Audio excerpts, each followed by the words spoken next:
Brian Roy was the Nottingham Forest hero in midweek. He scored the only goal of the UEFA Cup first round second leg against Malmo at the City Ground. Forest going through on the away goals rule despite losing in Sweden.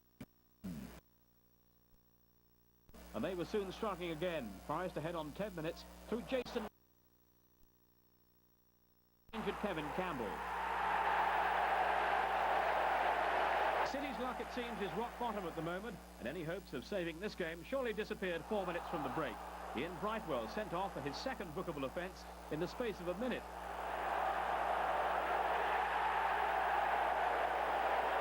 Jason Lee may not have the all-round talent of the now-departed Stan Collymore, but he's certainly endearing himself to Forest fans. Even more so after he doubled his team's advantage after Ian Woan's header had rebounded off a post just after half-time. City were at least livelier in the second half. Nicky Summerby, on as a substitute, was unlucky with this shot that rebounded off the angle of post and bar. Michael Brown's follow-up was blocked. But Forest were comfortably the better side, and they broke through again 8 minutes from time. Steve Stone, magnificent against Malmo on Tuesday, steering in the third goal, his first of the season from 7 of their first 8 matches, their worst ever start. Forest have stretched their unbeaten league run to 21.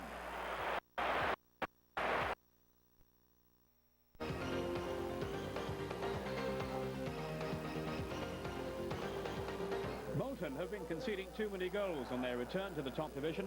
They're hoping the arrival of Steve McAnespie for £700,000 from Wraith Rovers will help shore up their defence.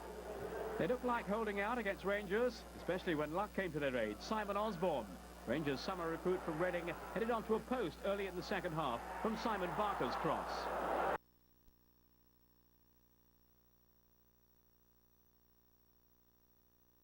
Transfer from Bolton did have this effort, well saved by American Jürgen Sommer, the new man in Rangers' goal. But then in the very last minute, a Rangers winner, Trevor Sinclair, who had another outstanding match, crossed for Danny Dichio to collect his 5th goal in 4 games since earning a vote of confidence from player-manager Ray Wilkins. A second away win in a row in the north for Rangers to follow their recent success at Leeds.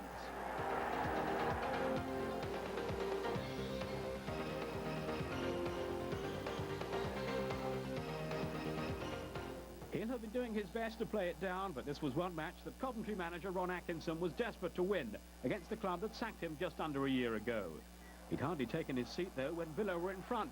A goal, amazingly, after just 13 seconds, scored by Dwight York.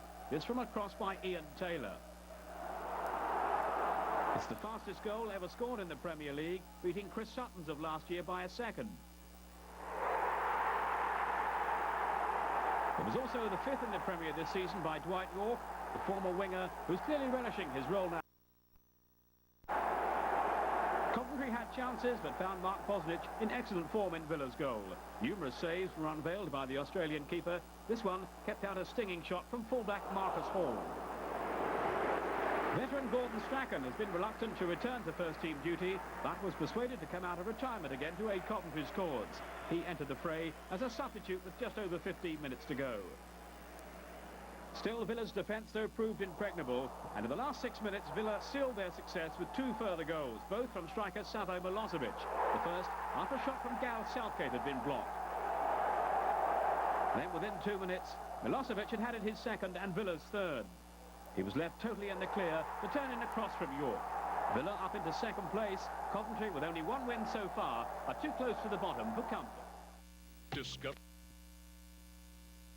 Lost again in midweek, beaten in Trondheim by the Norwegian club Rosenborg. Outplayed for most of Wednesday's tie, Blackburn found Middlesbrough's defence just as hard to negotiate and simply couldn't impose themselves on Brian Robson's team, who nearly went ahead through Jamie Pollock. Needed a fine and painful save from Tim Flowers to keep him out. Blackburn offered little in attack, and Borough earned a deserved lead just before half-time. Jan Fjortov had his efforts snuffed out, but Nick Barmby was perfectly placed to slide in his first home goal for Borough in their new Riverside Stadium. The champions did improve after the break, but still lacked any real penetration. Gary Walsh, though, was called on to make this save from Rovers captain Tim Sherwood.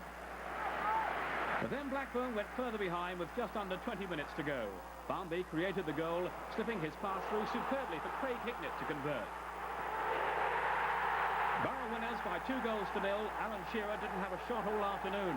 And Rovers have now lost 11 of their last 17 games.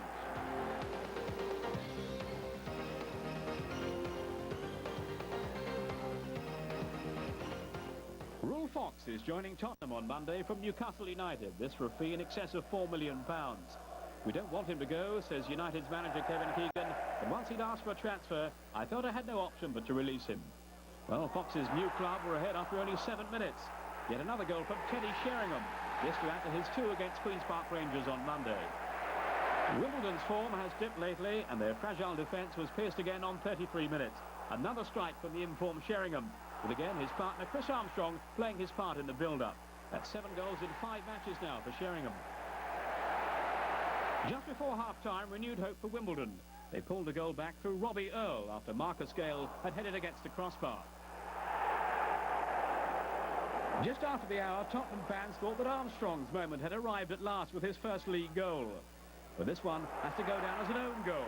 It's the 15th Spurs have scored now in their last 5 matches. Tottenham's purple patch continues with a 5th successive win.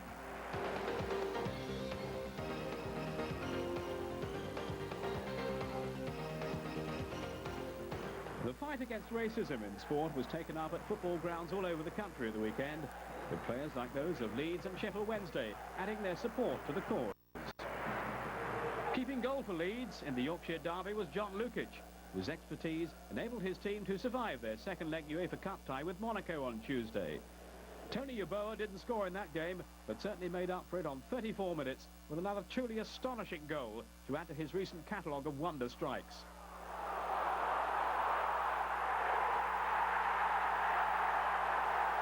This was his 11th goal in 11 games this season. And once again, it was an example of his blistering pace and masterful finishing.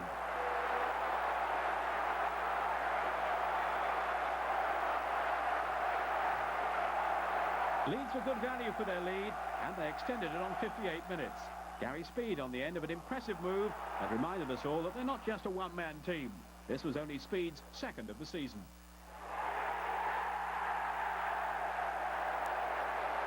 A disappointing afternoon all round for Sheffield Wednesday, their misery compounded by the dismissal of striker David Hurst on 65 minutes.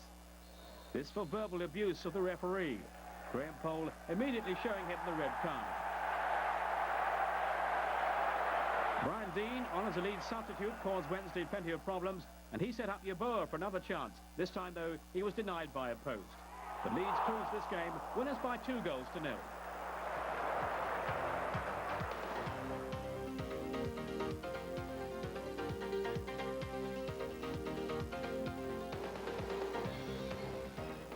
Park on Sunday, Everton were the latest team to challenge the leaders Newcastle United. Everton in confident mood after their win in midweek over Reykjavik in the European Cup Winners' Cup. Promising youngster Tony Grant was among Everton's scorers on Thursday, and it was his delicate chip that almost gave them an early lead against Newcastle. Shaka Hislop in Newcastle's goal, most relieved that the crossbar came to his rescue.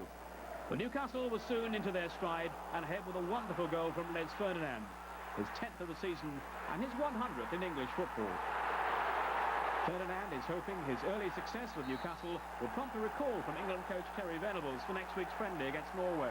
And this latest strike may well prove a timely reminder of his goal-scoring flair. Some of Newcastle's play was simply irresistible, but Ferdinand will be hoping Mr. Venables' television was on the blink when he raced through after a combination with David Ginola. Never mind, Les, you can't win them all. There was no stopping Newcastle, though, and they were deservedly 2 up just before the hour. Everton conceding a penalty for David Unsworth's foul on Ginola. Robert Lee scored comfortably from the spot. It was 3 on 64 minutes. A goal from Paul Kitson, only just on as a substitute for Ginola, who'd been an injury doubt before the game. It was only Kitson's 2nd touch, his chance set up by Warren Barton. Everton had no real answer to Newcastle's supremacy, but did manage a consolation goal with 9 minutes left. Should it have been allowed, though, Newcastle felt Anders Limpar was clearly offside. It didn't really matter. By then, Everton's hopes had been all but extinguished.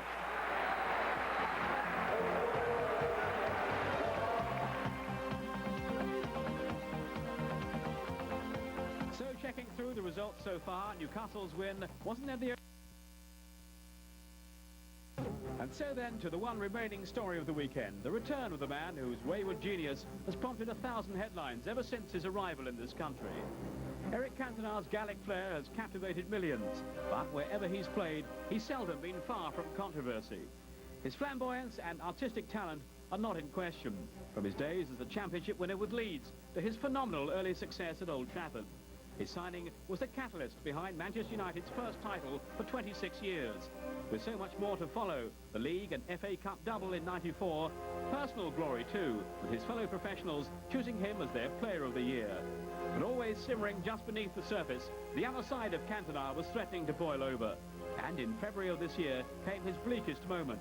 The incident at Selhurst Park that left his English future in serious jeopardy, if not his whole playing career. But now, 8 months on, Eric Cantona is back. His suspension over, and at Old Trafford a full house prepared for his much-awaited return against, of all teams, the old enemy Liverpool.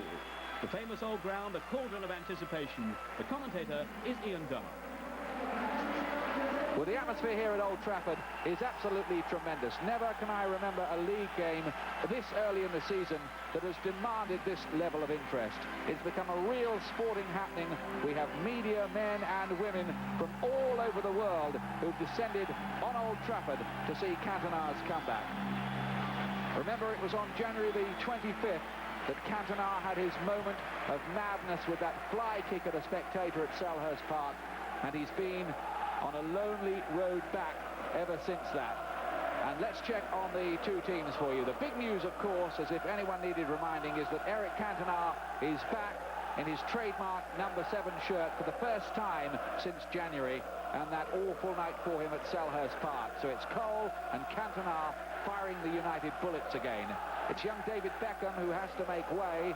The England right back, Gary Neville, returns after injury, and his 18-year-old brother Philip will be at left back with Dennis Irwin out injured at the moment. United very close to their strongest side. As for Liverpool, they give Jason McAteer his first ever start in the Premier League, and what a day for it. He's in because Rob Jones is ill. In defence, John Scales, who's been struggling with a thigh injury, comes in for his first game of the season with Mark Wright out injured. John Barnes has got a family problem. He's replaced by Michael Thomas in midfield. And in attack, Ian Rush is preferred to the £8.5 million man Stan Collymore, who has to make do with a place on the bench.